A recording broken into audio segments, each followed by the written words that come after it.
What's up, folks? It's MsDena610 here with my messy bed, and I'm here to just give my testimony.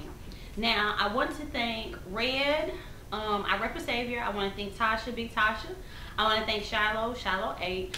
Y'all are some amazing people, and wow, over the last couple, I guess about months, the last few months or whatever, we really come to know one another, and y'all have really been a part of my growing and maturing as a daughter of Christ, and as a friend, and as a person. I believe that you are helping to continue to encourage me to be a better person. So thank y'all for that. Thank y'all to all the subscribers, all of those that are taking the chance and checking out all of our videos every week. Thank y'all so very much for doing that. You know, it's not about us, and we don't want to be glorified you know, is anything other than children of God, and being obedient to Him. And you know, it's just the sacrifice that we're giving up so that His name can be known and made greater in the earth.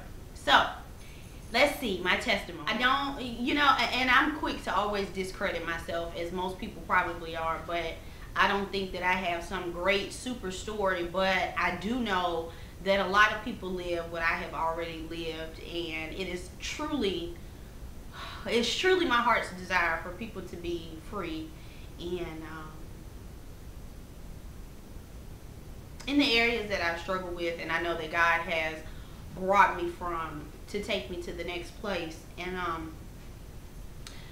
don't want y'all to think that I'm blaming anybody, you know what I'm saying? I'm not putting any fault on anybody, you know what I'm saying? And I believe that things happen in your life for a purpose and for a reason, and I believe that God allows things to happen for His purposes, for His reasons, and so that He may get the glory out of, you know, what goes on in your life. Not for you to point fingers at people, but to just simply tell the story of how Jesus brought you to and through things. I grew up with just my mom. It was just me, my mom, and my brother. My father kind of, you know, he jumped in and out when he felt like it, and I'm glad to say that he is now currently all the time a part of my life, and I really bless God for that, because I mean, I don't talk to him every day because he and I have just never developed that kind of like bond or whatever, but I believe that there are a lot of things going on behind the scene with my dad that God is using,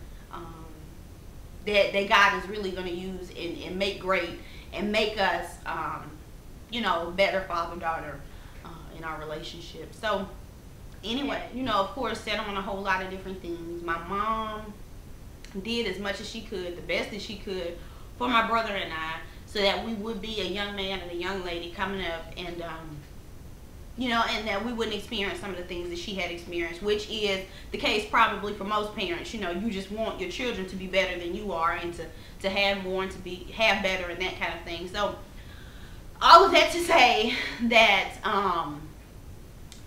I think because I was missing that part in my life, and I did not grow up in church. I mean, I knew who God was, I knew who Jesus was, I knew the stories, I knew Moses in the burning bush, and I knew, you know, Noah, and, you know, Jonah, and I knew all the stories, but I did not know God, and I didn't know the fullness of Him that I know now, which really isn't the fullness still, because I'm still learning and growing.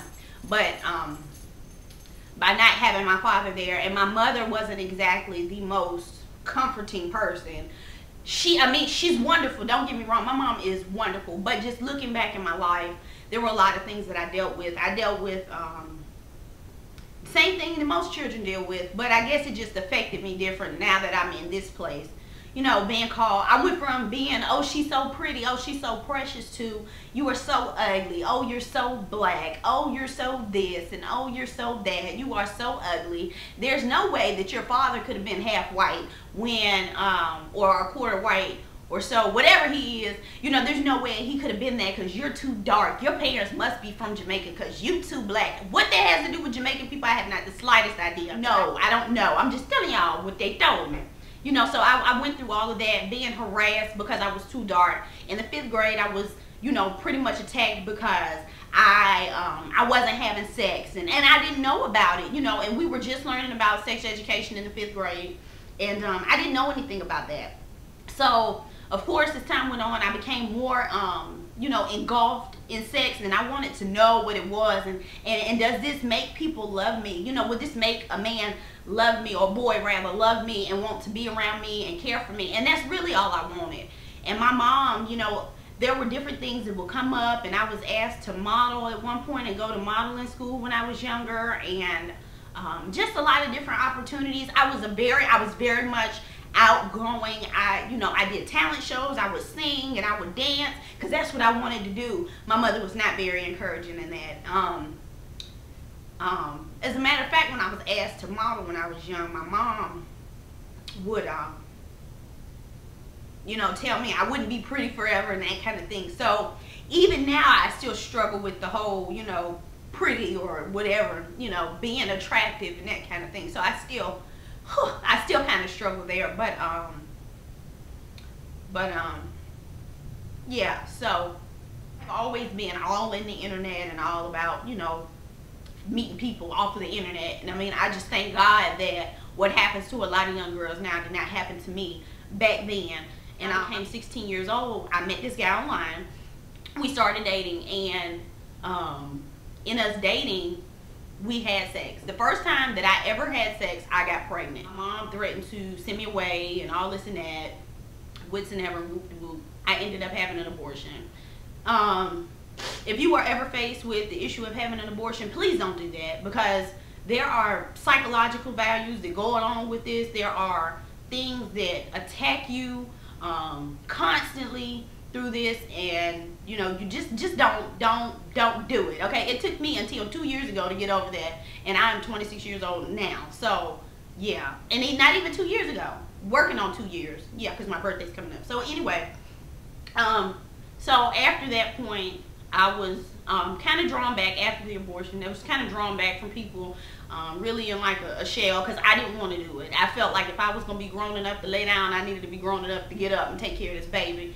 And you know, other people didn't think that way. So that happened, and then after I guess I got healed and situated, and you know, I broke up with that guy because we just had too much going on.